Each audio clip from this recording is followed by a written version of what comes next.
Vous voulez. On y va.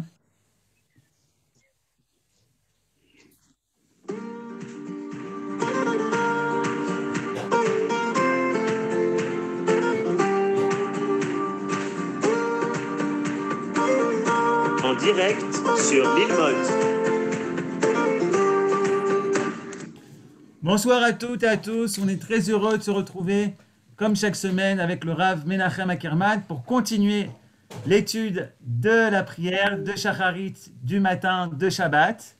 L'étude est bien évidemment l'Eilou Nishmat Michel Sananes. Il est 18h02. On est le 28 décembre, Yud Gimel Tevet. Vous pouvez retrouver tous les cours, tous les anciens cours sont enregistrés, donc vous pouvez suivre toute la série. Et on est très heureux de retrouver les amis de Jérusalem, bien évidemment. Il y a les amis de Modine que je vois, de Sèvres, de Boulogne. On salue aussi ceux qui sont de Suisse et c'est un plaisir de se retrouver des quatre coins de la terre pour écouter la Torah en direct de Jérusalem. Bonne étude à tous avec le Rav Ackerman. Toda Rabba Yohan, comme d'habitude. Merci pour l'introduction et bonjour Bémet à tous et à toutes. Yohan a oublié de parler des Canadiens, mais Zebseder Yosef, tu es là, on ne t'a pas oublié. Et Beseder.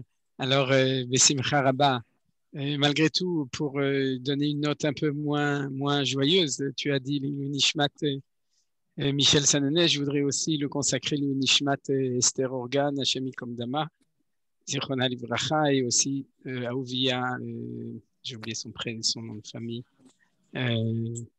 le jeune qui est mort cette semaine, le jeune de Bataïn. Je l'ai marqué sur le papier, donc ça va me revenir. Mais en tout cas, on est bien entendu tous Meod Mezoua Zaïm de ces deux choses-là, de ces deux événements. Et chez Hachem, Yitzror Bitzror Chaim et Nishmatam. De Esther et de Aouvia. Donc, on va consacrer notre limoud Gam Leilou Nishmatam, que ce soit une Tosefet de Srout aussi pour eux. Et sur ces paroles qui ne sont pas très spécialement joyeuses, on va commencer en essayant de ramener la simcha du limoud Torah en lui-même. Donc, revenons à la tfila. Je vais tout de suite ouvrir le texte, voilà, Aouvia Sandak, c'est son nom. Et on va tout de suite continuer dans l'étude puisque vous vous souvenez que, en fait, cette étude, on l'a commencé, et bien entendu, on a commencé depuis longtemps, mais je parle des Mizmorim spéciaux du Shabbat matin, c'est le titre donc. Et en fait, on avance lentement mais sûrement. Je vais faire bien entendu un tout petit rappel, mais pas trop long parce que je pense que tous les gens qui sont là étaient là la semaine dernière, plus ou moins, je m'imagine. Donc, vous connaissez déjà le thème. Je vais uniquement rappeler que le questionnement, a priori, de toute notre étude sur ce sujet-là, c'était le fait que nous sommes, vous vous souvenez, Kriyat Shemes et Brachot, nous sommes dans un Olam, dans la prière qui s'appelle le Olam Abriya, c'est-à-dire c'est un des 4 niveaux, et que les Chachamim ont mis tous les piyutim, ils en ont mis 4, c'est-à-dire d'abord Akol, ensuite le piyut le piyut qui commence par Akel, Apoter, Bechol Yom, d'Altot Sharem Mizrach, qu'on a commencé à voir la semaine dernière, qui se termine avec Enoroch Lecha Venzulatecha Efes Bildecha Midomelach. Et ensuite, le piyut, Kel Adon Alkol Ma'asim, qui est celui que tout le monde connaît le mieux, parce que c'est celui que toutes les communautés chantent. Et pour terminer ensuite, le 4e, c'est celui qui parle du Shabbat, c'est laquelle Asher Shavat Mikola Ma'asim, Uvayam Ashvi Nit'ala, Viyashav al Kiseh Kevodo. Alors donc aujourd'hui, on va étudier la fin du 2e piyut, si on compte qu'il y en a 4, c'est-à-dire le premier qui est tout court, c'est Akol, celui qui est là. On va les compter comme ça. Celui-là, c'est le premier. On a commencé le 2e, on va le terminer. On va étudier le 3e, celui que tout le monde chante, Kel Adon Alkol Ma'asim.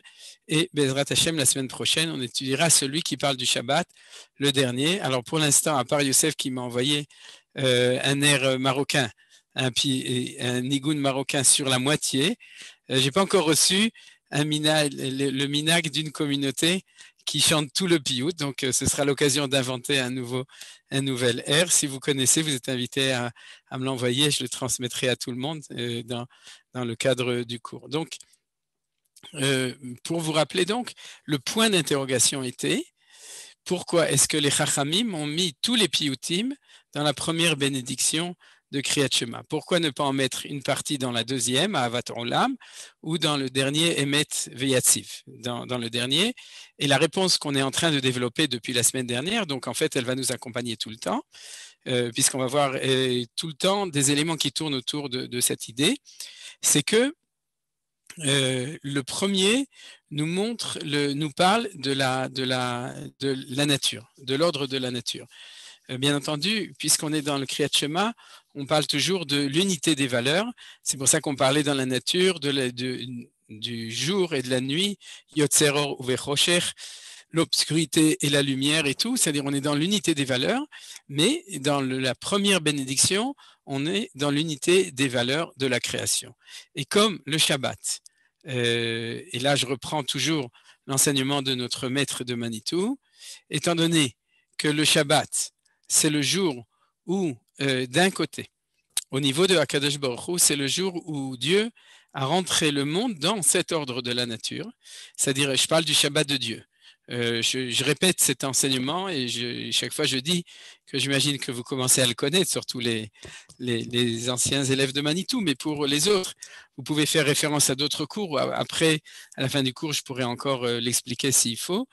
Mais l'enseignement toujours de Manitou, c'est que nous avons le Shabbat de Dieu, qui est notre monde à nous. C'est-à-dire que quand Akadosh Baruch Hu a créé le monde, le 7e jour de la création, ce que nous disons dans le Kiddush du vendredi soir, Vaïchulu Hashamayim Va'aretz V'chol Tsevam, qui est le Shabbat de la création, cela correspond à notre monde à nous.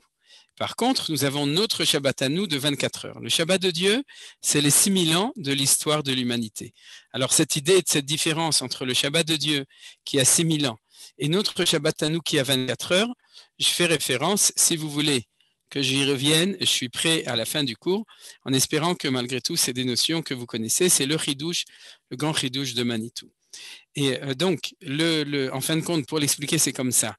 Dieu s'est caché derrière l'ordre de la nature le jour du Shabbat, c'est-à-dire que son Shabbat à lui, c'est l'ordre de la nature, et notre rôle à nous, quand nous faisons Shabbat, c'est de déclarer, d'enseigner, de comprendre, de croire et de vivre le fait que derrière cet ordre de la nature qui fait écran, il y a derrière la présence de Akadosh Baruch Hu qui dirige le monde. Vous comprenez? C'est-à-dire que le monde du Shabbat de Dieu, c'est le monde au contraire du fait que l'ordre de la nature nous cache la présence de Dieu et c'est ce qui nous permet d'évoluer dans ce monde et en fait de ce qu'on appelle, c'est de faire c'est les 6 jours de la semaine. Sheshet Yamim Ta'aseh Melartecha. Comme il y a marqué à la fin du Kiddush, Asher Bara Elohim La Asot, c'est-à-dire Elohim, Akadosh Baruch Hu, il a créé le monde, la Asot, pour nous donner à nous l'occasion d'agir dans ce monde.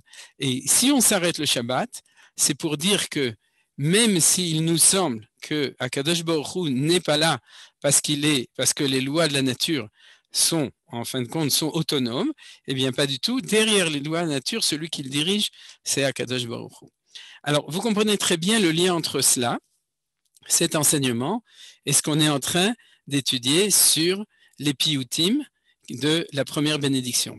Puisque la première bénédiction, elle est tout le temps là, c'est-à-dire qu'elle est là tous les jours, on la récite pour se dire ne crois pas que la nature est autonome, ne crois pas que les lois de la nature et le fait que surtout les étoiles ont un mouvement perpétuel, etc. Non, il y a quelque chose derrière, il y a la présence de Akadosh Baruch Hu qui fait marcher tout cela. Il n'y a pas d'autonomie absolue de la nature. Il y a une autonomie ou bien voulue par Akadosh Baruch Hu, mais avec lui derrière, ou bien même pas du tout d'autonomie. Et la deuxième manière de voir, j'en ai parlé la semaine dernière, nous disions c'est la chassidoute, exprimée d'ailleurs, le Baal HaTanya le reprend clairement d'ici, Mechadesh betuvo bechol yom tamid, Ma'aseh Bereshit. C'est-à-dire le fait qu'il y a, et ça on le lit tous les jours, on le dit ici tous les jours de la semaine, c'est le fait que Akadosh Baruch Hu, à chaque instant, Bechol Yom Tamid, Akadosh Baruch Hu, à chaque instant et chaque jour, il renouvelle l'ordre de la nature. Il n'y a pas de permanence absolue. Si Akadosh Baruch Hu voulait, s'il voulait arrêter, à ce moment-là, au même instant, cet ordre immuable du monde s'arrêterait à ce moment-là. Et s'il continue, c'est parce que Akadosh Baruch Hu l'entretient. Alors bien entendu, comme j'ai dit la semaine dernière, cette lecture des choses, cette lecture des Mouna, nous oblige à une grande modestie par rapport à tout ce que l'on apprend au niveau de la science. C'est-à-dire qu'il n'y a pas de mensonge de la science. La science est effective.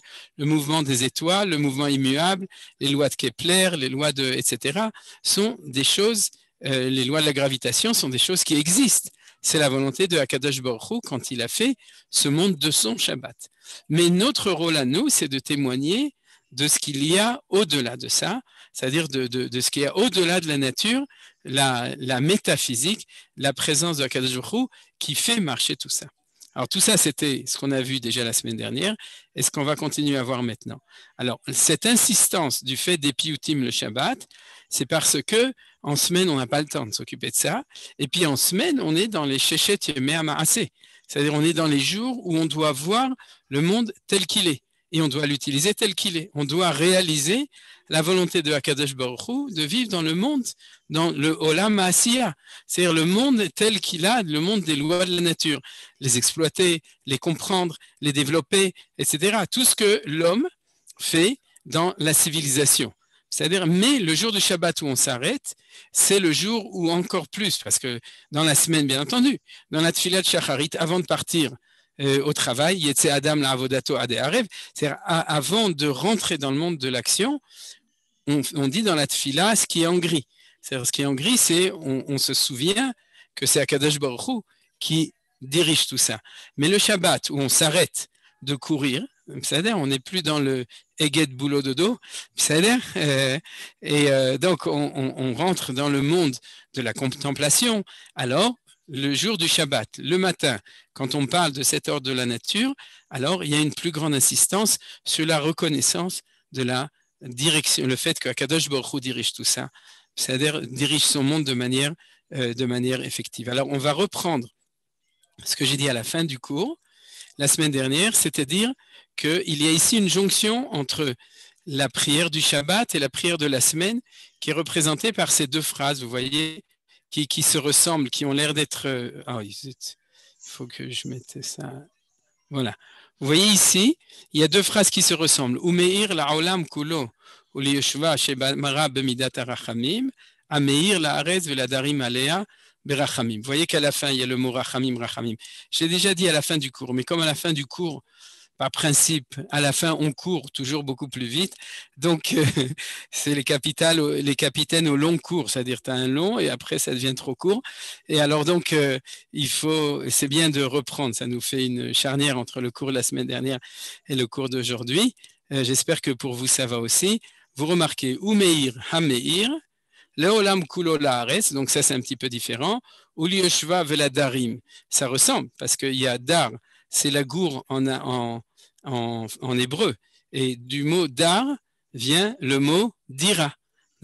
Vous savez, un appartement, c'est une dira. Et un yishuv, c'est le yoshva, c'est-à-dire c'est là où on est installé. La gour ba'arez banu, comme on dit les enfants de Yaakov, avec Yaakov, quand ils sont arrivés en Égypte, ils ont dit la gour ba'arez banu. On est venu pour vivre momentanément. Et puis après, ils se sont installés. Yashvu, vous savez, ils se sont un petit peu gourés dans le plan, c'est-à-dire, comme on disait à la gour, comme à la gour. Et donc, au lieu d'être temporairement, ils ont fini par s'installer. Donc, on a ces deux mots, parce que Gimel Dalet ça revient, mais ça ressemble. Shebara bemidat ou alea, arachamim berachamim. Alors, ce qui est en gris, je vous le rappelle, c'est ce qu'on dit tous les jours de la semaine. Et ce qui n'est pas en gris, c'est ce qu'on rajoute le jour du Shabbat. Alors, le jour du Shabbat, comme je vous disais, on monte plus haut. C'est-à-dire, le jour du Shabbat, on arrive à la racine de la présence de Dieu quand il dirige son monde. Et ça se voit de manière très clairement dans la différence entre ces deux phrases. Parce que tout d'abord, ici, on a Ameir la Haaretz veladarim alea, c'est-à-dire pendant la semaine, c'est la terre et ceux qui habitent dessus, c'est-à-dire c'est la prise de conscience du fait que Akadosh Baruch Hu, c'est lui qui éclaire. C'est-à-dire c'est lui qui est la source de toutes les lumières. On parle de la lumière, et la source de toutes les lumières, bien entendu, c'est la lumière divine, ce qu'on appelle Oroth HaKodesh. Vous savez, c'est les Oroth du Rav Kook. C'est pas les Oroth du néant, les néons, pardon. Ouais, c'est-à-dire, c'est les lumières. C'est-à-dire, c'est les lumières qui sont au-delà de l'électromagnétisme. C'est les lumières de la création du monde. Alors, c'est ça qu'on dit. Nous, on voit le soleil, on voit la lune, et on voit la lumière telle qui nous éclaire. Mais on doit voir ce qui est au-delà. Maintenant, en semaine, on est sur la terre et ceux qui habitent dessus. C'est-à-dire que c'est ça, c'est ce qu'on dit. Ham meir la haaretz veladarim alea berachamim. Par contre, le Shabbat, on monte plus haut et on voit déjà cette lumière qui éclaire le monde entier. Alors, le monde entier, vous pouvez considérer que c'est l'univers même physique, c'est-à-dire le cosmos. C'est-à-dire c'est Akadosh Baruch Hu est la source de toutes les lumières qu'il y a dans le monde. Vous savez qu'aujourd'hui, par exemple, j'en ai parlé, je crois, la semaine dernière aussi, on a découvert qu'il y a une lumière diffuse qui remplit l'univers entier. J'ai oublié son nom, peut-être que ceux qui sont encore plus versés, qui sont plus versés que moi en physique, c'est ce qu'on a trouvé ces quelques dernières années, c'est-à-dire qu'il y a un fond de lumière diffuse cosmique dans le monde entier. Et bien entendu, au-delà de ça, c'est la lumière de la création. Quand il y a marqué au début de la création, Vayomer Elohim Yehior Vayehior, souvenez-vous, et on va le voir aujourd'hui de manière plus précise, ce n'est absolument pas la lumière des luminaires, ni du soleil, ni des étoiles, ni de la lune, ni rien du tout. On parle de la lumière divine. Or, Zarwa la Tzaddik U'Leishrelev Simcha, la lumière, le Or En Sof, c'est l'émanation de Akadosh Baruch Hu. Ce qu'on appelle Vayar Elohim et Or Kitov. Il a vu que cette lumière que lui a créée est la source du bien dans le monde. Je n'ai pas traduit traduction classique, Nahon. C'est pas qu'il a vu que la lumière était bonne. Ça c'est la traduction consistoriale. C'est-à-dire, mais la traduction profonde des choses, Dieu a vu Vayar Elohim et Or, il a vu cette lumière. Et il nous a expliqué que cette lumière, c'est la source de tout le bien qu'il y a dans le monde. Parce que quand Akadosh Baruch Hu a créé le monde, il a créé afin de bonifier, de faire du bien dans le monde. Machenikra, ce qu'on appelle l'étive, de faire du bien dans le monde. Donc, par quoi il fait ce bien? Par cette lumière d'origine, c'est la lumière de Bereshit, Vayomer Elohim Yehior Vayehior. Alors, c'est ce qu'on dit ici. Donc, cette lumière, Umeir La'olam Kulo, cette lumière que nous on voit, vient de la lumière d'origine. Et le Shabbat, on peut voir plus haut. On a le temps de lever les yeux un petit peu plus haut. Et on ne voit pas seulement la terre, on voit aussi La'olam Kulo. Et je me permets de dire que c'est suffisant de se dire que La'olam Kulo, c'est l'univers visible, l'univers que nous pouvons voir, mais au-delà de la Terre, c'est-à-dire tout le cosmos. Maintenant, ou le Yoshvav, ou bien Veladarim Alea, on parle déjà de l'homme. C'est celui qui est installé. Alors, la Darim Alea, ou le Yoshva, Shebara Bemidat Arachamim. Pourquoi? Parce que la présence de Akadosh Baruch Hu, comme celui qui est la source du bien, cette présence-là, elle est révélée dans le monde par l'homme, puisque l'ordre de la nature, a priori, est impersonnel. Donc, puisqu'il y a un ordre impersonnel de la nature, on ne peut pas découvrir, a priori, le rachamim, c'est-à-dire la volonté de miséricorde, c'est la volonté de bien qu'il y a dans le monde, on ne le voit pas dans l'ordre des lois de la nature, a priori. Puisque, comme le disais, j'utilise les mots de Manitou, il faut le personnel, c'est-à-dire il faut l'homme qui est conscient de la présence de Akadosh Baruch Hu pour découvrir qu'au-delà de l'impersonnel des lois, c'est-à-dire qui sont donc aveugles, on pourrait dire, quand on parle d'impersonnel, c'est-à-dire ils sont aveugles, il y a une volonté de Akadosh Baruch Hu, et la volonté de Akadosh Baruch Hu, c'est une volonté de Tov. Vous vous souvenez de ça, c'est toujours ça qui est important, parce que c'est pas parce qu'il y a une volonté que la volonté est forcément de bien. C'est-à-dire dans les autres religions, c'est pas comme ça. La volonté divine n'est pas forcément une volonté de bien. C'est le chidouche de la Torah qu'au-delà des lois qui sont impersonnelles, il y a une volonté de bien de Akadosh Baruch Hu. Donc vous voyez, il éclaire le monde entier, il éclaire la terre, mais quand on arrive à ceux qui sont installés dessus, c'est-à-dire les hommes, ou l'Yoshva Veladarim Alea, alors il y a l'apparition de Rachamim. Au-delà du din c'est la loi. C'est-à-dire les lois de la nature, c'est des lois. C'est-à-dire au-delà de là, il y a un Rachamim, et ce Rachamim, c'est la présence d'une volonté divine personnelle vis-à-vis d'un personnel qui est l'homme. Alors c'est ça qui fait la différence entre la première partie de la phrase dans ces deux phrases et la deuxième partie. Ce qui est plus haut dans la différence entre Yoshvav Veladarim, c'est que il y a une phrase, je voudrais utiliser pour l'expliquer une phrase. La Gemara, dans Maseret Psachim, elle demande quelle est la différence, elle explique la différence entre la Kedusha du Shabbat et la Kedusha des fêtes. Elle dit que la Kedusha des fêtes, elle dépend de la sanctification par Israël. Vous vous souvenez, Mekadesh Israël ve'azemanim. Vous vous souvenez de cette phrase. Hein? Par contre, dans le Shabbat, on ne dit pas Mekadesh Israël ve'ashabbat. D'ailleurs, quand on a les deux ensemble, on dit Baruch Ata Hashem, Mekadesh Shabbat, Ve-Israël, Vazmanim. C'est-à-dire, on ne met pas Israël avant le Shabbat, c'est clair. C'est-à-dire, le Shabbat est d'abord, et ensuite Israël, Vazmanim. Pourquoi? Alors, la Gemara a une expression. Elle dit, Biglal shekedushat Shabbat, Kevi'a Vekaima. Kevi'a Vekaima, ça veut dire que la Kedusha du Shabbat, elle est fixée, Kavua. Alors que la Kedusha des fêtes, elle dépend de la décision du tribunal de comment est-ce qu'on fixe le calendrier. Elle est Mo'adeh Hashem, Asher Tikreu Otam Bemoatam, Tikreu Otam, Tikreu Atem, c'est-à-dire que c'est Israël qui fixe, avec encore en coordination avec Akadosh Baruch Hu, mais il y a une rencontre dans les fêtes. Par contre, le temps du Shabbat, c'est un temps qui est fixé. Ça, c'est la lecture habituelle des choses. On ne peut pas changer le jour du Shabbat. On ne peut pas décider, le Beit Din ne peut pas dire si on faisait le Shabbat le vendredi ou bien si on faisait Shabbat le dimanche. Non, c'est vrai qu'il y en a qui ont décidé de faire ça. Les musulmans, ils ont décidé d'avancer à Yom Shishi, les chrétiens à Yom Rishon, mais non, il y a le Shabbat Kviya Vekaima. Ça, c'est l'explication pshat des choses. Ce que je voudrais, c'est rajouter une autre explication, c'est que dans le Shabbat, on découvre la présence de Dieu dans ce qui est Kavua. Vous comprenez? C'est-à-dire qu'on reçoit une espèce de vision de la présence de Dieu dans ce qui est les lois immuables de la nature. Et c'est un petit peu la différence entre le Yoshvav et la Darim. C'est-à-dire que le Shabbat, contrairement, en semaine, on pourrait dire on court toute la journée.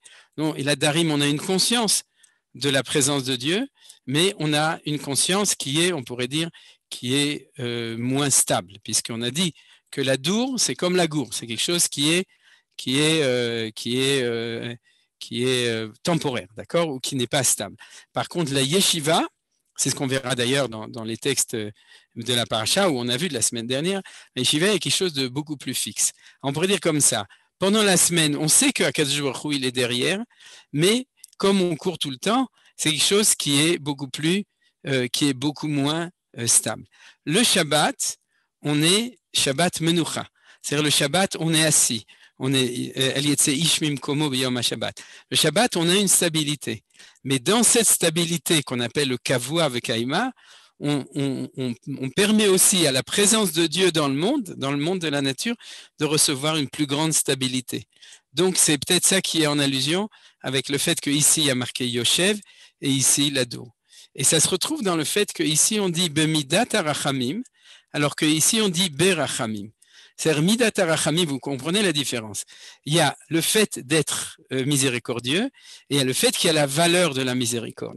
Quand on dit Bemidat Arachamim, on affirme que notre vécu vis-à-vis de Akadosh Baruch Hu, il est Bemidat Arachamim, c'est-à-dire il y a ce qu'on appelle une conduite fixe, alors que pendant la semaine, c'est Veladarim Alea Berachamim. Alors je pense que, en plus, il y a le mot Shebara qui revient, qui est le fait qu'on retrouve le fait que Dieu est créateur du monde. Vous vous souvenez, c'est le monde de la Bria, c'est-à-dire ces deux phrases ont l'air d'être tout à fait pareilles, mais si vous regardez, vous verrez que c'est comme si il y a une descente, c'est-à-dire celle-là est beaucoup plus haute que celle-là, dans tout. Dans la contemplation du monde, où ici c'est le Olam et ici c'est la Haaretz, Et dans notre vécu, non pas du monde extérieur, mais du monde du vécu de l'homme, où là, on reçoit une plus grande stabilité, où on voit le fait que le rachamim est une mida, c'est une vertu, et le fait que de toute façon, on découvre toujours berachamim ou harachamim. D'ailleurs, c'est aussi harachamim, c'est le rachamim en lui-même, berachamim, c'est dans la vertu. Voilà, je crois que on a bien,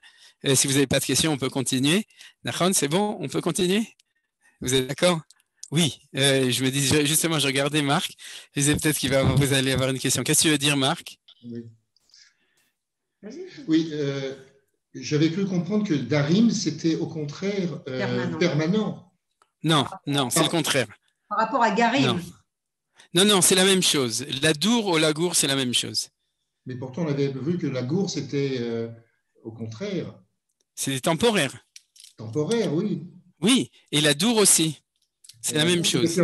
La dour, j'avais cru comprendre que c'était au contraire permanent. Là, tu dis que c'est la même chose. Oui, qui est-ce qui t'a dit ça? C'est Chaim? Non, on a toujours appris ça. On l'a appris comme ça. Ah non, mais c'est pas, je ne crois pas du tout. Non. D'ailleurs, dror, la notion de dror, vous vous souvenez, c'est la même racine. C'est-à-dire que c'est un mot qui apparaît dans le Chumash. Dans Parashat Behar, il y a marqué « Ukratem dror la haaretz » le Chol Yoshver. C'est-à-dire, vous vous souvenez de ce passage. C'est-à-dire que dans le temps de la Shemitah, le temps du Yovel, on dit vous invoquerez le dror sur la terre pour tous les gens qui sont installés dessus. Et le dror, vous connaissez, c'est une des notions de la liberté. C'est aussi un mouvement de jeunesse infréquentable quand on a fait tchouva, mais avant, j'imagine qu'il y en a qui l'ont fréquenté, c'est-à-dire le dror, Yichud Abonim, etc. Donc, pourquoi ils appelaient ça comme ça? C'est un mouvement qu'ils appellent sur le nom de liberté. Mais comme vous savez, il y a énormément de mots pour dire liberté. Cherut, ça c'est à droite, dror c'est à gauche, chofesh, la liberté, etc. C'est-à-dire, il y a plein de mots pour dire qu'on est libre. Alors, chaque mot a sa force personnelle ou son sens personnel. Et les chachamim, ils disent que le mot dror, qui met d'ailleurs bedaïra, ça veut dire quoi? C'est que tu peux habiter là où tu veux. C'est le droit de déplacement, justement. Ce n'est pas le droit d'installation, c'est le fait que tu as le droit d'aller où tu veux. C'est pour ça que le jour le temps du Yovel, ça nous permet de revenir chez nous, puisque la personne. Donc cette notion de la dour, c'est comme la gour, c'est le droit de se déplacer et d'être là où on veut. Donc il y a une notion au contraire de moins grande stabilité par rapport à Yoshem. C'est-à-dire, Marc, si tu connais une autre explication, Nbaya, je serais content de l'apprendre. C'est l'explication qu'on donne pour Kol Hadar, Chutzal Haaretz, Domé, etc.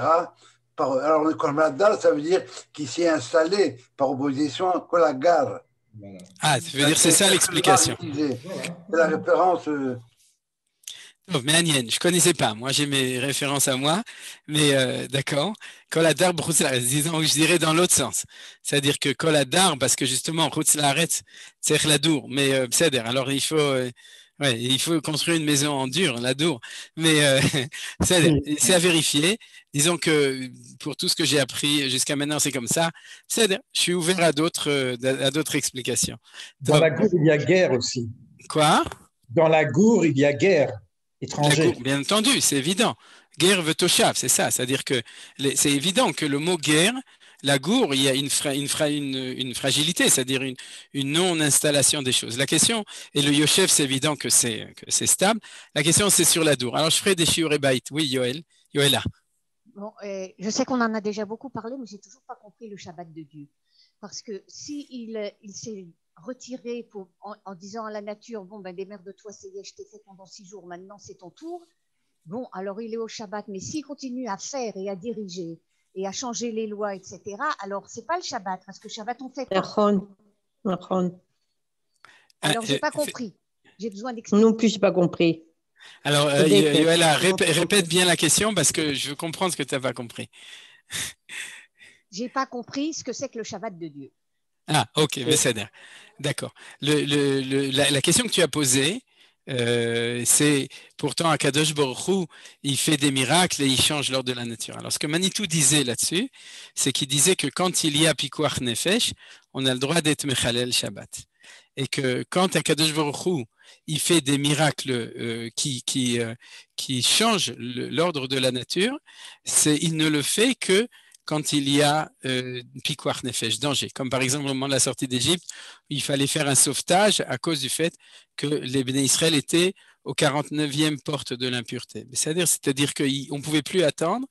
Et donc, ça fait partie du développement, c'est-à-dire de l'explication de Manitou, c'est qu'en effet, Akadosh Baruch Hu dirige son monde, mais derrière les lois de la nature. Vous savez, par exemple, qu'il y a un très bel enseignement de Nachmanide, le Ramban, Rabbi Moshe ben Nachman, qui dit qu'il y a ce qu'on appelle Nes Bateva et Nes chez Mihutz Lateva. C'est-à-dire il y a des miracles qui changent l'ordre de la nature et il y a des miracles qui sont à l'intérieur de l'ordre de la nature. C'est-à-dire, par exemple, quand quelqu'un il reçoit une parnassa qui n'était pas prévisible, mais il le reçoit quand même en se conduisant de manière naturelle et que tout ça, ça vient de manière naturelle, comme par exemple l'État d'Israël, c'est ce qu'on appelle Nes chez Bateva.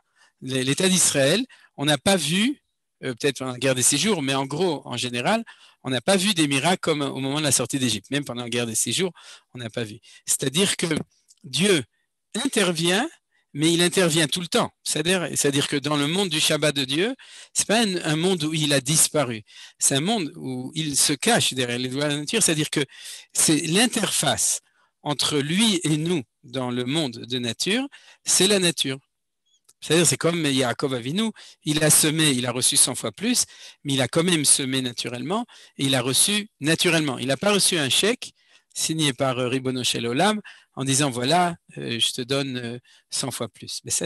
Alors c'était ça l'enseignement de Manitou, c'est que dans l'ordre de l'histoire naturelle, nous on agit en relation avec lui et lui agit en relation avec nous, mais dans le monde de la nature. Et c'est une volonté a priori de Akadosh Baruch Hu. Et c'est pas toujours si flatteur quand il y a des miracles en dehors de la nature. C'est-à-dire que la réussite, c'est justement même d'une certaine manière de pouvoir réussir à découvrir Akadosh Baruch Hu, mais au-delà des lois de la nature. C'est-à-dire ça, c'est le développement de Manitou. Alors c'est ce qu'on est en train de voir. C'est que notre Shabbat, c'est pour dévoiler cette présence qui est cachée derrière l'ordre de la nature. Et je reprends, c'est pour ça que c'est dans cette bracha-là. Est-ce que c'est plus clair maintenant? Il y a quand même beaucoup de fois où il y avait Pikuach Nefesh et où il n'a pas jugé bon de s'en mêler. Ah, alors là, tu poses d'autres questions. Mais c'est bien. Oui, oui, j'ai pas de réponse. J'ai le droit de ne pas avoir de réponse. C'est-à-dire, c'est pas qu'il n'y a pas de réponse, mais même si on en avait, c'est-à-dire, c'est même pas d'ailleurs forcément qu'on n'en a pas. Mais tu as raison, c'est-à-dire cette question de la non-intervention, pas forcément, d'accord, c'est-à-dire pourquoi est-ce que on reste dans cette chose-là, c'est ce qu'on appelle le Esther Aster. C'est-à-dire, c'est le fait qu'il y a des temps d'histoire où il y a vraiment on pourrait dire un approfondissement de la non-intervention. Mais disons que le Yesod, pour revenir, le Yesod, la base de la Emouna dans le monde du Shabbat, ce que dit le Ramban, c'est le fait d'être capable de voir Akadosh Baruch Hu partout. C'est-à-dire dans chaque chose de la nature, de voir ce qui est me'ever, ce qui est au-delà. Et c'est pour ça qu'on a le Shabbat. C'est-à-dire, je me demande, maintenant que je parle avec vous, je me demande combien, si on n'avait pas le Shabbat, on serait capable pendant la semaine de pouvoir le voir. Vous comprenez? C'est-à-dire, c'est ce qu'on appelle Kihi Mekor Abracha. C'est la source de la bénédiction. C'est-à-dire que tout le monde de la semaine, il est éclairé par nous, pour nous, et c'est ce qu'on découvre, ce qu'on sent, ce qu'on vit quand on est dans le Shabbat Kodesh. C'est-à-dire de voir cette chose qui est au-delà. C'est-à-dire, et vous voyez, ce que tu as demandé, etc., c'est tout à fait le thème qu'on étudie en ce moment. C'est-à-dire, sans aucun doute, on est passé par les Korbanot, par la Yetzira, et maintenant on est complètement dedans. Oui, Yoëlla. Je profite de ce que j'ai le micro pour dire merci pour tous les shiurim et pour tout. Attends, mais c'est alors on va continuer. Les explications. Ah, Tadaraba, Beruchati. Et des fois, je me dis que ça prend trop de temps, mais je pense que ça prend pas trop de temps parce que on n'étudie pas seulement le piyut de Shabbat. On étudie, c'est un shiur de Emouna, c'est un shiur qui nous donne des notions. Bien entendu, je sais qu'il y a une partie de vous pour qui les choses sont plus claires, une partie pour qui les choses sont plus neuves, et on n'a pas le choix. Baruch Hashem, on est pas mal. Ouais, Bli Enara, je préfère pas dire combien Hamza. Mais alors donc c'est sûr que que je te remercie parce que on est obligé quand même d'expliquer les choses. Donc, j'espère que petit à petit, entre le cours de la semaine dernière et le cours de cette semaine, les choses ils sont un petit peu plus claires. Alors donc, merci aussi pour la remarque sur les darim et mais si vous avez vos références ou Yosef ou Marc, alors vous me les envoyez ou on peut se parler pour que je puisse aussi enrichir mes connaissances. Alors regardez, la fin de ça, n'oubliez pas, on continue, c'est toujours ce qu'on dit aussi pendant toute la semaine. Vous voyez, ça, il faut le dire tous les jours. Comme je l'ai dit tout à l'heure, et je l'ai poussé à l'extrême avec la tfissa chassidite, parce que c'est vrai que la lecture de Manitou était un tout petit peu plus dans la vision d'une certaine autonomie des lois de la nature. C'est-à-dire, c'est une discussion entre tous les Gdolé Israël, de savoir combien il faut voir dans l'autonomie des lois une réalité tangible. Est-ce qu'il y a une vérité? La semaine dernière, je vous avais donné ce machal, cette image du film, vous vous souvenez, le cinéma paradisio que je vous avais donné, c'est-à-dire le fait que, en fin de compte, ce qui a l'air d'être permanent quand on voit une image, en fait, c'est un passage de 24 images par seconde. Aujourd'hui, dans tous les autres systèmes, c'est-à-dire la télévision, on a la même chose, mais ça, on comprend. C'est-à-dire ça, c'est la tfissa chassidite, qui veut dire qu'il n'y a aucune permanence. Ça nous permet de voir à chaque instant la présence de Akadosh Baruch Hu. Quelqu'un qui préfère avoir une vision un petit peu plus de Manitou, il dira qu'en effet, il y a une force de la nature, une permanence des lois de la nature. Mais il n'empêche que c'est quand même Akadosh Baruch Hu qui est Mechadesh Bechol Yom Tamid Maaseh Bereshit. Et ça, c'est la phrase centrale de notre fila du matin. Ne t'imagine pas que les lois de la nature sont déterministes.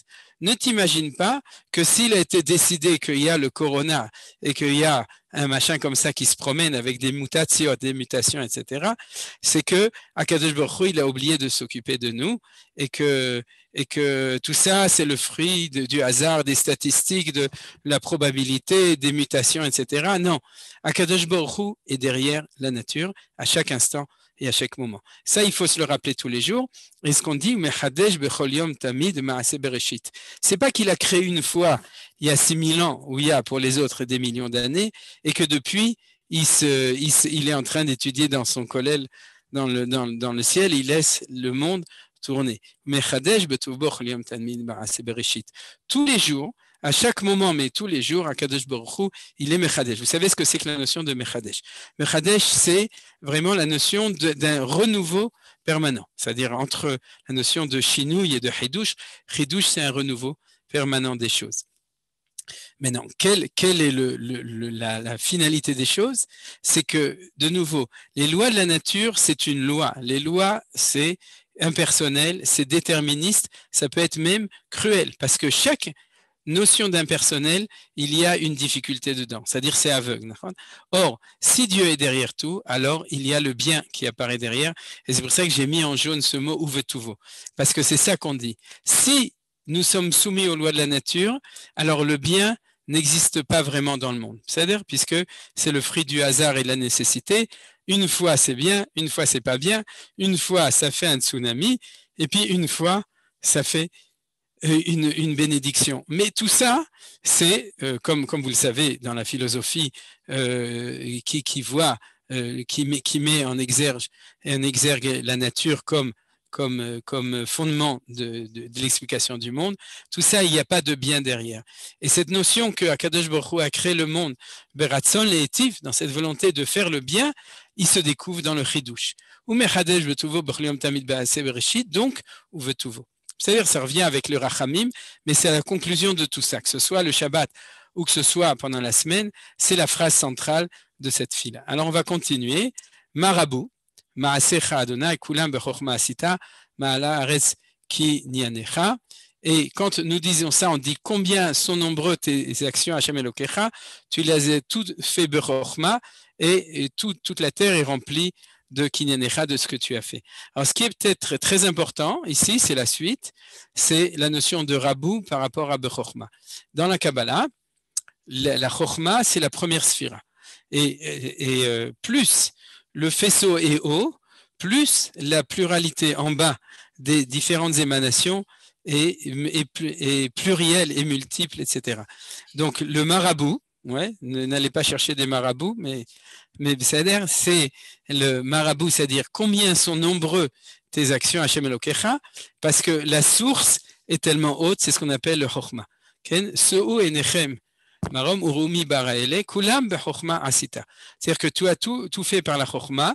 Selon la Kabbalah, c'est que la source de tout, c'est Bémet, la source, c'est la Chokhmah.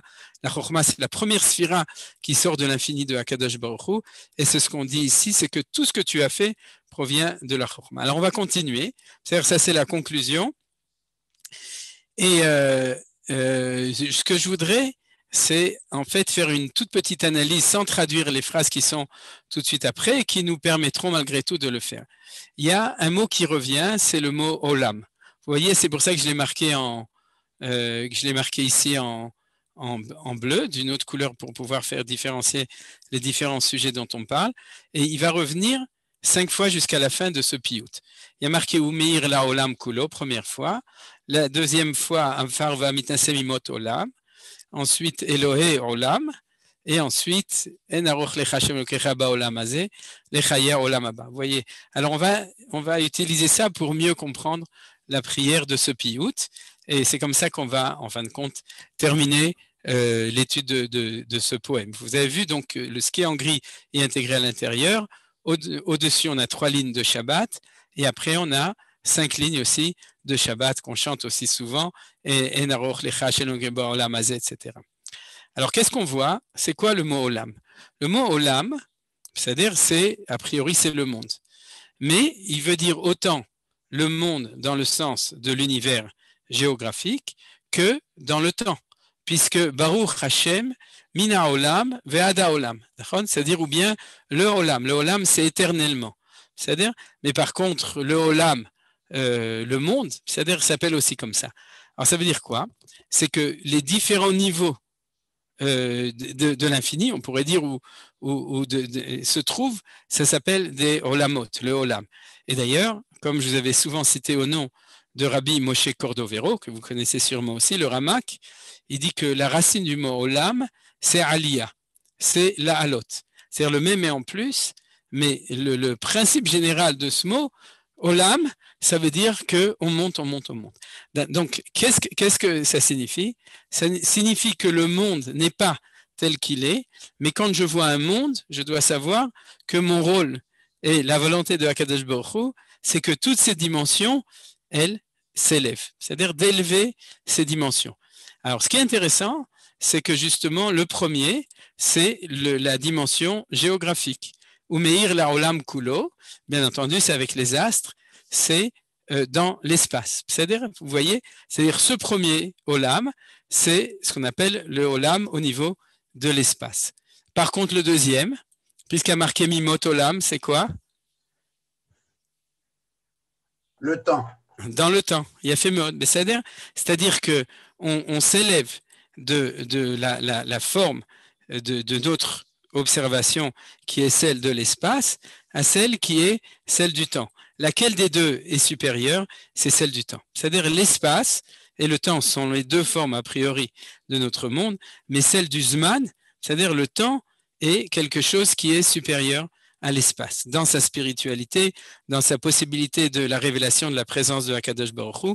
La physique est plus dans l'espace, c'est-à-dire le temps, c'est déjà Mekadesh Israël Vea Zemanim, vous vous souvenez? C'est-à-dire que dans le temps, c'est le temps d'histoire, dans le temps se révèle la présence de Akadosh Baruch Hu beaucoup plus.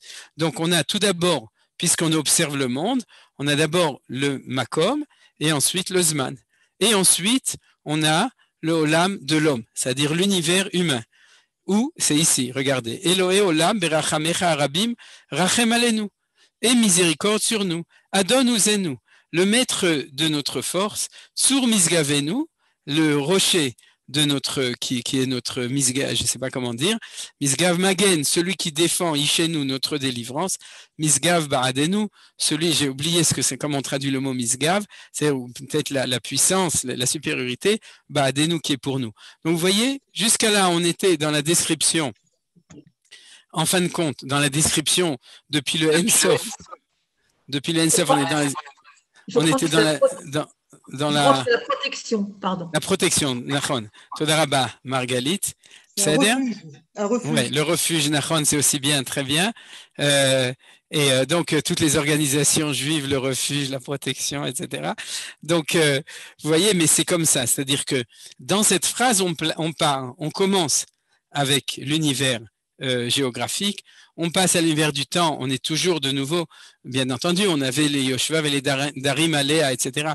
Mais on est dans le monde, disons, celui du soleil, de la terre, etc., de la lune, et tout. Et ensuite, bien entendu, on arrive au monde de l'homme, au monde du subjectif de l'homme, c'est Eloké Olam, dans le sens du fait qu'il est notre protecteur. C'est-à-dire, et Pastam protecteur, Magen Ishainu, vous vous souvenez, c'est-à-dire celui, Melechoser ou Moshiach ou Magen, vous vous souvenez, c'est-à-dire celui qui amène la délivrance et qui nous protège avec Tzal, Tzva Agana l'Israël, dans notre Yeshua, dans notre délivrance. Et donc tout ça, on en parle ici. C'est là, on est déjà arrivé à la présence de Hakadosh Baruch Hu qui protège le peuple juif. Alors on a les trois. Ce qui est intéressant, si vous voulez, ça ressemble aussi un petit peu à l'ordre de la Mishnah. Parce que l'ordre de la Mishnah, on a tout d'abord le premier Seder. Vous savez que c'est Chasse, hein? C'est l'Ishas Darim. C'est le premier. C'est comme ça que le Maral dit, il s'occupe de l'espace, c'est Zraïm, Mitzvot Atluyot Ba'aretz, et c'est la dimension géographique. Le deuxième, Zraïm Moed, c'est celui qui s'occupe du temps et qui est plus haut, c'est comme ça que le Maral explique, on est ici, et ensuite on s'occupe de l'homme, parce que l'homme est bien au-delà de l'objectivité du temps et de l'espace. C'est-à-dire il y a la subjectivité du fait humain, et c'est celui qui apparaît ici, c'est le troisième Olam. Et toujours, on est dans la Aliyah, c'est-à-dire la volonté d'élever toutes ces choses. Et puis après, l'homme, qui sont Nashim Nezikim, on a le Kodesh. C'est-à-dire Kochim Taharot, les deux derniers Sdarim, il y a le monde, l'homme, et puis le projet qui est au-dessus. Et ça, je dirais que c'est la fin du Piyut. C'est cette fin extraordinaire que d'ailleurs dans la plupart en tout cas sûrement dans beaucoup de communautés, on chante déjà pour se préparer à Kel Adon Alkol Amasim. C'est comme ça qu'on faisait chez nous en Pologne. Et alors donc, En Aroch Lecha Ben Zulatra, c'est la conclusion de tout ça. On a très bien compris que quoi? Regardez, c'est un passou qu'on connaît puisqu'on le dit dans Alenu le Shabeach chaque jour, à chaque prière. V'yada'ata v'ayom v'ashevota elevavecha ki Adonai hu Elohim b'shamam mima'al v'alaretz mitachat en od. Alors les mots les plus importants, c'est en od. Et combien les Gdolei Israël ont pris ce passouk pour l'expliquer, c'est-à-dire la prise de conscience qu'il n'y a rien en dehors de lui. Nachon Aïn, c'est-à-dire tout à kol enod milvado. Vous connaissez cette phrase, il n'y a pas plus que lui. C'est-à-dire od, ça veut dire il n'y a pas od, c'est une tosefet, c'est un rajout. C'est-à-dire que tout vient de Hakadosh Baruch Hu, tout fait partie de Hakadosh Baruch Hu, tout est dirigé par Hakadosh Baruch Hu. Et c'est bien entendu, pour reprendre le thème qu'on étudie, c'est là où on aurait tendance à croire qu'il n'y est pas, qu'il faut le faire entrer. Et c'est dans les lois de la nature, dans le monde de la nature, dans le monde des lois de la nature, que c'est cette midat arachamim, et pas midat achok, pas la mida, la vertu de la loi de la nature, mais la midat arachamim, qui est là pour être révélée. Et comme on a dit, c'est le Shabbat où on arrive à le révéler. Alors, ce En Od Milvado, c'est ça qui apparaît dans la conclusion qu'on chante ou qu'on chantonne en tout cas. Et vous voyez que le thème, c'est Yada'ata Yom, c'est une yediya, c'est une connaissance. Vashevota elevavecha, et tu dois donc revenir vers ton cœur, donc faire tchouva, que Hachem ou Elohim, vous vous souvenez que c'est aussi un yichud, Hachem ou Elohim, Manitou le disait toujours, Hachem, providence supérieure dans les mondes d'en haut, ou Elohim, le Dieu de la loi et le Dieu de la nature. C'est-à-dire Elohim Dayan, et aussi Hateva, c'est la même gématrie à la nature que Elohim, c'est-à-dire que tu prendras conscience et tu sauras que Hachem, c'est lui qui a Elohim. Donc, celui qui dirige les lois de la nature et la nature, c'est Shem Havaya, celui qui est Midat HaRachamim, Midat HaTov, celui qui est le bien, qu'il dirige, que ce soit Bashamim Mimal, les étoiles, et le firmament, c'est-à-dire vers la Aretz et la terre, vers la Darim Aléa, donc sur la terre, Mitachat qui est en dessous, En od, et c'est ça ce point, en od. C'est-à-dire le Shabbat, c'est en od milvado. Le Shabbat, c'est que tout est lié de manière galouille avec Akadosh Baruch Hu, et c'est ce qu'on dit ici. Regardez le mot aïn, combien de fois il apparaît.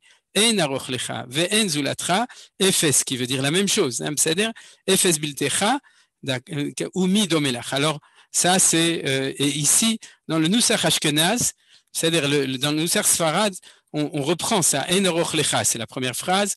Ve'en zulatra, c'est la deuxième phrase. Efes biltecha ou efes biltar, c'est la troisième. Ou midomelach, c'est le Nusach Sfarad. Et dans le Nusach Ashkenaz, on dit ve'en domelach. Apparemment, c'est les Sfaradim qui ont raison. Comme d'habitude, je ne veux pas rien dire. Moi, je prie Ashkenaz, mais ils sont un petit peu nazes, il paraît. Mais parce que si on reprend le mi, alors il faut mettre le mi ici. Voilà, do, ré, mi. Vous voyez ici, donc, et pas de dire vn. Mais si on reprend quand même le Nusach Ashkenaz, on voit cette insistance sur le aïn, efes, aïn. C'est-à-dire que enod milvado, c'est ça le thème de ce piout à la fin. Alors c'est ce qu'on a dit depuis le début. C'est-à-dire au début, il y a le soleil, il y a la lune, il y a tout ça, c'est extraordinaire. Tout ça est dirigé par Dieu. Mais en fin de compte, on s'élève, et on découvre que Enon Milvado, il n'y a rien. Et à ce moment-là, on est dans une autre vision du monde. On est au-delà, on pourrait dire, du monde, le olam de l'espace, le monde du temps, le monde de l'homme. Et tout ça, le monde de l'homme, c'est Baolam Hazé, c'est-à-dire le monde dans son vécu, où Akadosh Baruch Hu, la Ashgacha qui nous protège, etc. On lui demande Misgav Badenu, Magenishenu, etc. C'est-à-dire le monde la présence de Akadosh Baruch Hu qui nous suit, qui nous protège, qui nous accompagne dans le temps présent, c'est-à-dire, et à ce moment-là, une fois qu'on a fini ça, on a la vision de tous les olamot. On a les visions de tout. On découvre que tout vient de Akadosh Baruch Hu.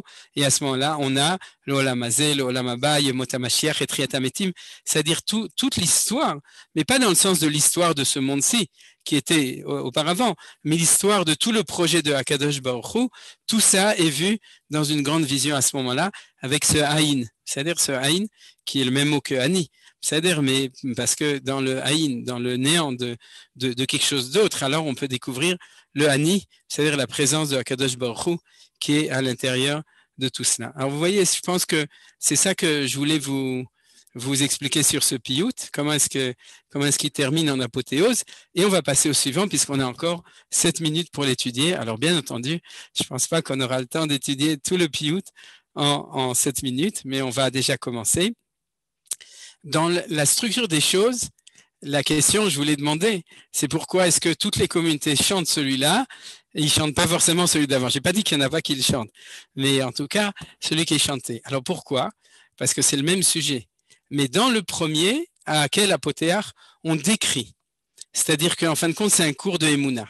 Ce premier piout, c'est un cours qu'on nous donne, bien entendu, qui est écrit de manière poétique, où on nous amène, où on nous élève pour retourner à la racine des choses.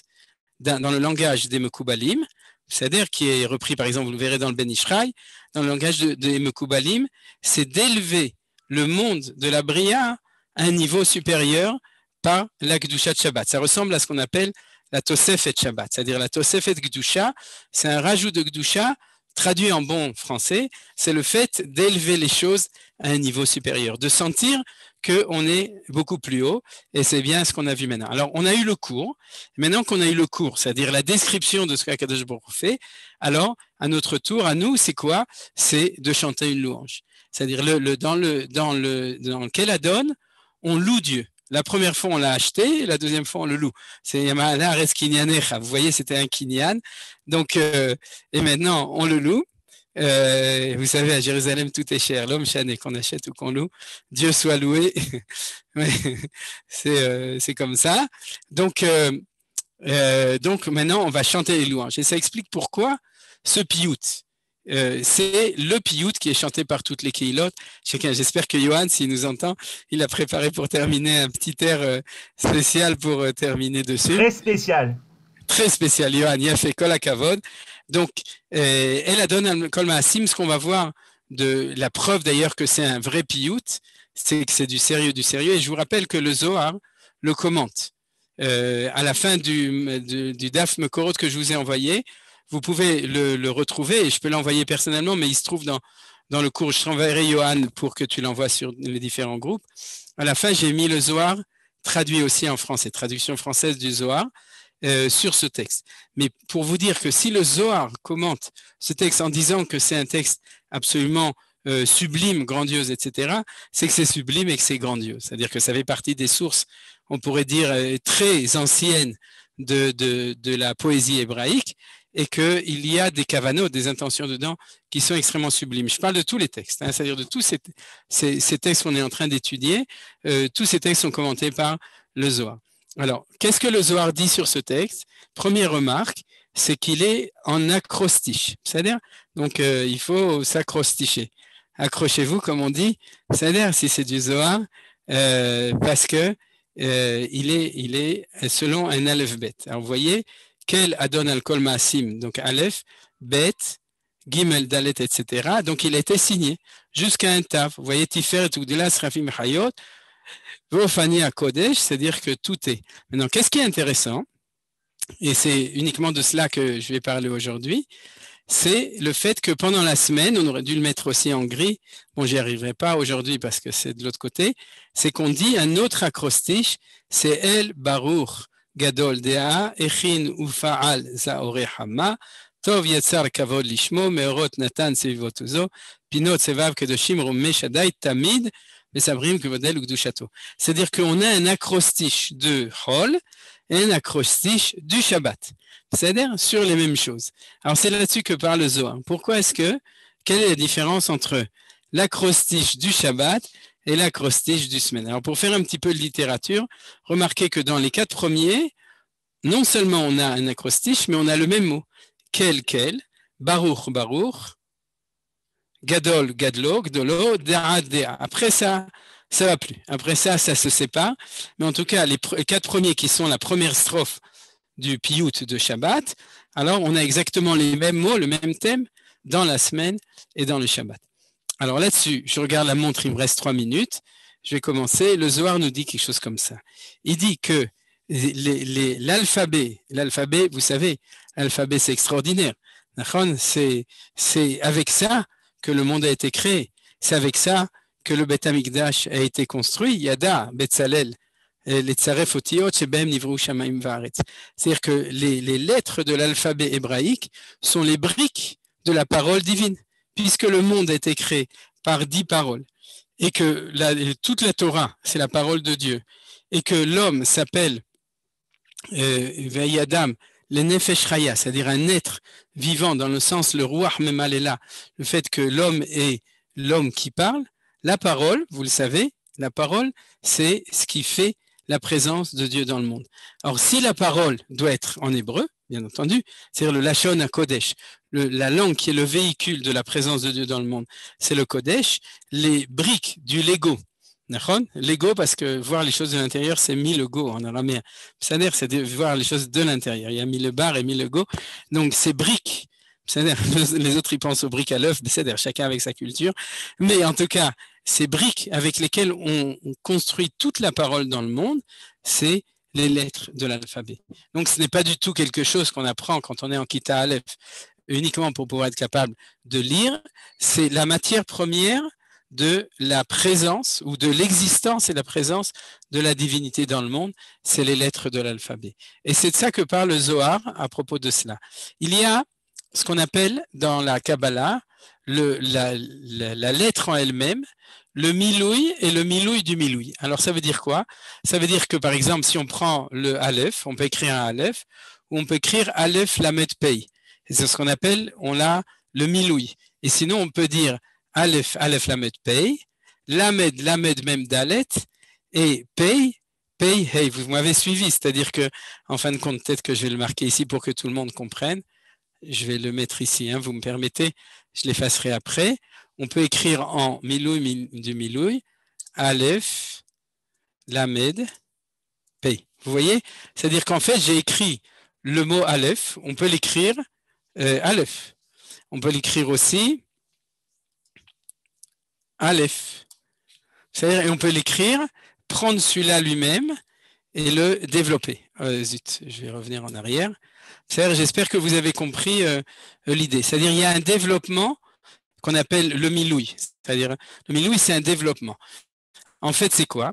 C'est que tu as une matière première, ou on pourrait dire une lumière première, et que chaque chose, quand elle est première, elle est en fin de compte, elle est enfermée en elle-même. Et puis ensuite, il y a ce qu'on appelle le Mapat Sagadol, c'est-à-dire le Big Bang. C'est-à-dire que les choses, petit à petit, ils se développent et ils se développent de plus en plus. Alors, si c'est vrai au niveau de l'embryon, si c'est vrai au niveau de la nature, c'est vrai aussi au niveau des lettres. Ça, c'est l'enseignement des Mekoubalim qui disent que cette matière-là peut tout d'un coup s'ouvrir comme une fleur. Vous avez d'abord le bouton, ensuite vous avez la fleur qui est ouverte. C'est-à-dire, alors le Aleph, c'est le bouton, le Aleph écrit comme ça, c'est déjà ouvert, et ça, c'est encore plus ouvert. C'est quelque chose qui existe dans l'univers entier et qui existe aussi au niveau des lettres. Eh bien, le Zohar nous dit que c'est la même chose, c'est-à-dire que pendant toute la semaine, on a l'ouverture de l'alphabet dans des mots. Et le Shabbat, on a l'ouverture de l'alphabet dans des phrases. Alors, ça veut dire quoi? Ça veut dire que la matière première, le Aleph Bet, c'est une matière première. Quand Dieu a créé le monde, il a utilisé une matière première, c'est-à-dire, mais il l'a développée. Mais elle est encore à l'état où, on pourrait dire, à l'état du mot, ça veut dire, elle est à un état premier où on ne peut pas encore voir la présence de Dieu. Et quand elle apparaît au niveau de la phrase entière, à ce moment-là, ce qu'on appelle donc le développement au deuxième degré, c'est que non seulement on a la matière première qu'on ne peut pas comprendre, qui est celle qui est hermétique, qui est fermée, c'est les lettres fermées, c'est-à-dire la lettre elle-même, elle s'est développée, monde de la nature, et ensuite le Shabbat, elle éclot, elle s'ouvre encore plus, et on a une phrase pour chacun des lettres de l'alphabet. Vous voyez, alors c'est ça que nous dit le Zohar, c'est pour ça qu'elle dit que ça, c'est ce qu'on appelle des petites lettres, et ça, c'est ce qu'on appelle des grandes lettres. Otiot Zeirot et Otiot Rabbatiot. Alors, ça veut dire quoi? Ça veut dire qu'on a l'occasion le Shabbat, tout d'un coup, de voir des choses encore plus grandes. Alors, vous avez compris, c'est ce qu'on a déjà étudié. C'est ce qu'on a étudié jusqu'à maintenant. Un homme inculte regarde le monde, ne voit rien. C'est-à-dire, il voit que l'extérieur. Un homme qui a une connaissance voit encore plus. Un homme qui a une connaissance de la Torah et de l'intériorité de la Torah, il voit dans chaque chose la pnimiout, ce qui est encore plus intérieur. Et à ce moment-là, il peut voir cette ouverture des choses, c'est-à-dire combien tout revient à la source, mais combien est-ce que tout est un développement de chaque chose. Alors, on va s'arrêter ici et on continuera Bezrat Hashem la semaine prochaine dessus. J'arrête le screen, voilà. Ah non, il faut l'arrêter, excusez-moi. Voilà, j'arrête tout ça et avant qu'Yohan nous conclue avec une belle musique, si vous avez des questions, vous pouvez poser vos questions. Ça va, Yohan? Si vous l'avez. Oui, les questions, mais Ravod, les questions. Passionnant, nous dit oui, monsieur. Vous avez parlé. Il faut faire attention parce qu'il y a un cours à 7h30. Oui. Vous avez parlé de la première lumière. Il s'agit du rayonnement fossile. Je ne sais pas s'il m'a entendu. Todarabah, je ne vois pas qui est-ce qui parle. C'est M. Nakash. Ah, ok, Todarabah. Ah oui, Nachon, Todarabah, Nachon. C'est ce qu'on appelle le rayonnement fossile. Oui, ça va dans le même sens que la lumière fractale, comme le rayon de neige, le flocon de neige. Vous parliez de l'éclatement de la lettre. C'est exactement la même chose. Oui. Il a fait. Plus on découvre que c'est la multiplicité, en fait. Nachon, il a fait Meod. Il a fait Meod. Todarabah. Ken. Quelqu'un d'autre? C'est bien Bordeaux. Je peux? Oui, bien sûr. On n'est plus à Bordeaux, là. Hein? Je sais, mais bientôt je serai en RS. Pour l'instant, c'est fermé. Bezrat Hashem Bekarov, Geoula Shlema. Alors, quelqu'un veut dire? Oui, moi j'ai une question peut-être un peu kabbalistique, hein, c'est ton introduction. Donc on arrive au schéma, on est dans le Olam Haberia, d'accord? Oui. Et ce qui est quand même étonnant, c'est que dans le schéma, on parle de l'unicité de Dieu, quoi. C'est vraiment le top du top, quoi. Et c'est étonnant qu'on ne soit pas Beria, alors que finalement la finalité de tout, c'est de comprendre l'unité de Dieu. Et c'est là qu'on a, tu vois. Alors, c'est une question, pourquoi c'est à Beria? On aurait pu entendre que le schéma, c'est déjà de la Tzilut, quoi. Oui, Nachon. Alors, la réponse de Manitou, c'est que, et c'est un peu lié, c'est lié complètement avec ce qu'on a dit, c'est que, comme il y a marqué dans la Gemara Maou de Teima Kamashmalan, c'est-à-dire que là où j'aurais pu penser qu'il y a dualité ou pluralité, c'est le moment où l'endroit où il faut faire l'unité, créer l'unité. Alors Manitou il disait que au niveau du temps, c'est la nuit, le jour, c'est-à-dire ces dualités, on pourrait dire basses, où on le verra la semaine prochaine, le soleil, la lune, etc. C'est-à-dire il y a d'autres dualités où il faut faire l'unité, ça c'est les dualités d'en bas, c'est pour ça que c'est la première bracha, celle de Bria, mais la dualité, on pourrait dire congénitale et fondamentale, c'est entre Boré et Nivra, c'est-à-dire entre le créateur et la créature, et bon, pour ceux qui étudient la Kabbalah, Eli, tu le sais sûrement, c'est-à-dire c'est l'instant premier. C'est-à-dire c'est la difficulté de comprendre comment est-ce que tu lis le En-Sof ou Osof. Je dis toujours, c'est les malheurs de Sophie, parce que quand tu es dans le Sophie, tu arrives pas à le relier avec l'En-Sophie. Et donc, vous voyez que la comtesse de Ségur, elle avait sa place dans la Kabbalah. Et donc, ça, c'est le Yesod HaEmuna, la base de la Emuna, c'est pour ça, parce que quand tu passes d'Atzilut à Bria, alors tu es dans cet instant, et c'est la Bria elle-même qui est l'instant du passage de Atzilut à Yetzira.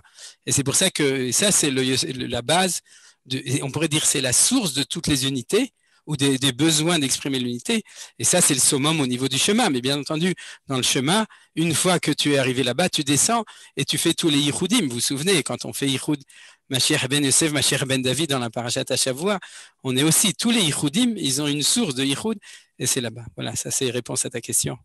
Est-ce qu'on peut dire que lorsqu'on arrive justement à faire cette unité dans la Beria, à ce moment-là, on peut commencer à prier.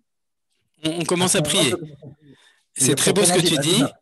C'est très beau ce que tu dis. C'est la notion de Gaal Israël. C'est-à-dire, tu ne peux rien demander si c'est pas clair pour toi, comme on a vu aujourd'hui, que Akol Mito Idbar, ça vient pas de lui. Parce que tu vas pas prier pour le Corona si tu penses que le Corona, il se débrouille tout seul. C'est-à-dire, tu comprends? C'est-à-dire, il faut voir le Keter, Corona. Il faut retourner tout en haut pour pouvoir comprendre les choses. Alors, c'est pour ça que Hachem se fataï tiftar. Tu peux pas ouvrir ta bouche pour prier tant que tu n'as pas dit Gaal Israël. Et c'est toute la avoda qu'on fait. C'est-à-dire, il faut se rendre compte combien on prie jusqu'à ce qu'on commence à prier. C'est-à-dire, jusqu'à ce qu'on commence à parler avec Akadosh Baruch Hu dans la Mida et lui demander des choses, je parle dans la semaine, il faut faire tout un travail qu'en général, les gens, ils font, même s'ils ne connaissent pas les mots de la prière. C'est-à-dire, ils font un petit peu leur seder le matin, ils font le résumé de leur vie, de là où ils sont, etc. Et puis, quand on n'a pas réussi à faire tout le travail, eh bien, on n'arrive pas à prier, en fin de compte. C'est-à-dire, on prie, on dit les mots. Les hommes, ils sont obligés, alors ils disent, ils répètent, etc. Mais une vraie prière où on est capable, alors ça, c'est après avoir fait cette avoda. Il y a fait Hazakou Baruch Eli. Kvodarav. Ken. Oui, bonjour Nelly. Rabbani Livni. Ken. Dans le Piyut, là, elle adonne. Oui. À la place du Samer, il y a un Shin. Il n'y a pas un Samer. Après le Noun, il n'y a pas un Samer. Il y a un Shin. Oui, il y a un Sin. Naeziva bechol olam, smechim besetam sasim beruam. Oui. Il y a un changement dans l'alphabet là qui doit avoir une signification. Au lieu du Samer. La vérité, je n'ai pas de réponse. J'ai pas de réponse. Peut-être vous demanderez, vous avez peut-être des sources dessus. Je connais des gens qui sont proches de vous qui ont peut-être une réponse, mais en tout cas, moi je me suis donné une réponse plutôt littéraire. C'est que dans le Tanakh, de manière générale, le sin et le samer, ils sont interchangeables. Et par exemple, le mot Sderot qui est marqué avec un sin, etc. En général, dans le Tanakh, c'est un sin, et dans le Lachon Chachamim, c'est un samer. Maintenant, je pense pas à plusieurs exemples, mais il y en a beaucoup. Et les païtanim, en tant que païtan, ça le dérangeait pas, dans la mesure où c'était un sin et pas un shin, parce que la Chine, il faut pas parler en ce moment, mais dans la mesure où c'était interchangeable. Mais c'est une réponse qui est vraiment complètement littéraire. C'est-à-dire, c'est la liberté que se prenaient les païtanim. Ceci dit, je m'imagine qu'il y a peut-être une réponse un peu plus profonde et j'essaierai peut-être de réfléchir jusqu'à la semaine prochaine. Mais pour l'instant, je n'ai pas de meilleure réponse. Ken. Et si vous en avez une, vous me faites pas. Ken. D'Arabar Rav Ackerman, on va finir, comme tu m'as dit, en musique. Alors, El Adon al Kol HaMa'asim, tu l'as dit, dans toutes les communautés, on le chante. On a tous un air, Ashkenaz, Séfarad. Moi, j'ai un autre air dans la tête. C'est un air que mon père, Zichrono Livracha, a composé dans les années 80. Ça a été chanté par les Shvatim. Il y a peut-être certains d'entre vous qui connaissent cet air. Si c'est vous sûr. Dites-le nous par chat. Sinon, écoutez. C'est parti. El Adon Kol HaMa'asim. Voilà. תודה רבה, לעילוי נשמתו.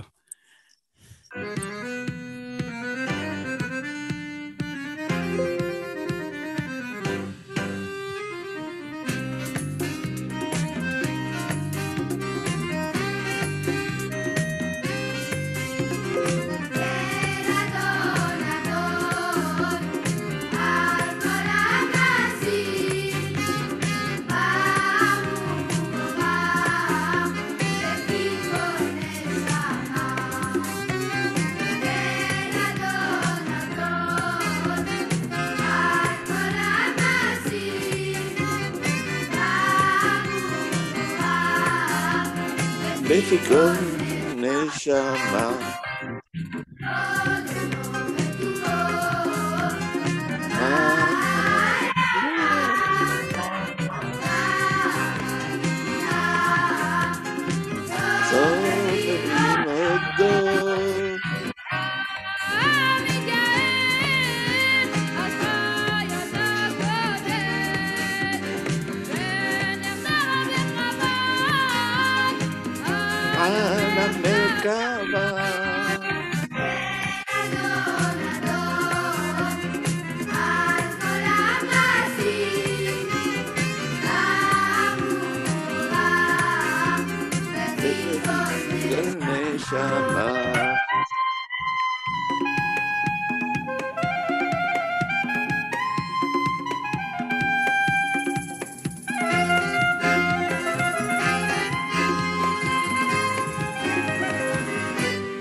לפי כל הנשמה.